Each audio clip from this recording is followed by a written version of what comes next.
اللهم اجعله خير. حلمت ان انا طلبت منك انك تزود لي المصروف، رحت قلت لي ازود لك يا وليه، ما انا لسه مزودولك السنه اللي فاتت، عايزه ايه مني؟ قلت لك حرام عليك، الدنيا غليت من السنه للسنه، انا اللي ذنبي ايه؟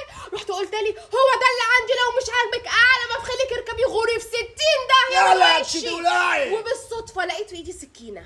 سكينه؟ بالصدفه ازاي؟ خدتها وقطعتك حتت ورميتك في الزباله. لا بس انا صاحيه زعلانه قوي. ليه؟ عشان قطعتيني صح يا ايه؟ صح؟ لا عشان رميتك في الزباله. وانت كان المفروض تطبخيني يا ايه ولا ايه؟ عموما الحمد لله ان هو كان حلو، الحمد لله. الحمد لله. ناوي تزودي المصروف امتى بقى يا حبيبي؟ ها؟ بكره. النهارده. امبارح انا زودتك المصروف امبارح وما قلتهالكيش، كنت عامله لك مفاجاه. شاطر يا روحي، شاطر. اه